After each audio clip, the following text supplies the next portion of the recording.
Mpenzi mtazamaji, leo tarehe 28 mwezi wa pili mwaka 2026 ni tukio la maombolezo na misa ya maziko yake mwadhama na hayati Askofu Mkuu mstaafu wa Jimbo Kuu Katoliki la Dar es Salaam Polycarp Kardinali Pengo, ambaye anazikwa leo. Kardinali huyu amejulikana na amesifika kwa moyo wake wa kibaba katika uchungaji. Ameweza kuunganisha makundi ya walei katika utume wa UWAKA na WAWATA kwa namna ya pekee. Kwa ajili ya utume wa walei, wana UWAKA waliweza kushirikiana kujenga grotto hii au shrine hii unayoiona hapa mbele yako, ambayo imejengwa na ushirikiano wa UWAKA Jimbo la Dar es Salaam, na kuwezesha mahali pa kusali, mahali pa kuja kuhiji kwa wanaume, kwa makundi mbalimbali ya wahujaji wanaokuja kwa kawaida katika hali ya kawaida katika kituo hiki kufika kusali katika maeneo haya.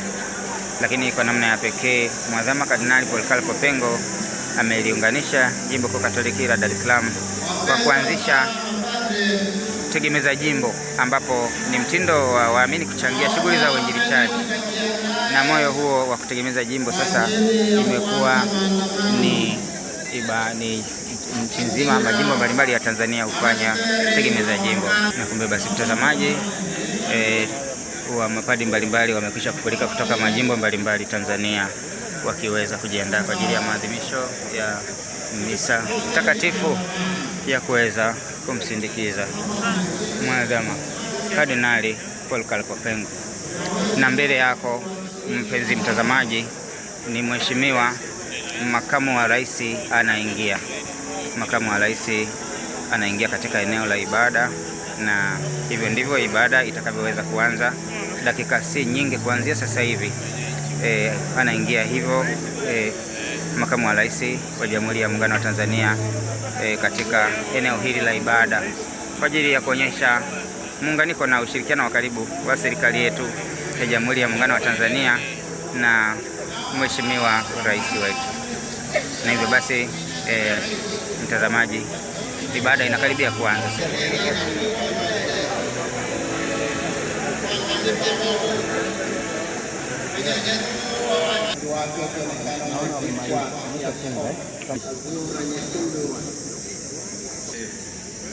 Ni pia kufunikwa hiyo jeneza.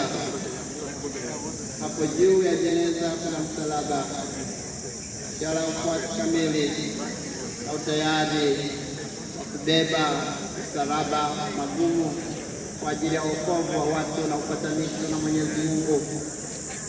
Lakini pia kuna nembo yake aliyokuwa akiitumia kama askofu, ambayo na maneno ya Kilatini Ecce ego Domine, mimi hapa Bwana, akiamua tangu tayari kuwa mfuasi kamili bila kubatisha wa utume wa daraja hiyo ya waskofu.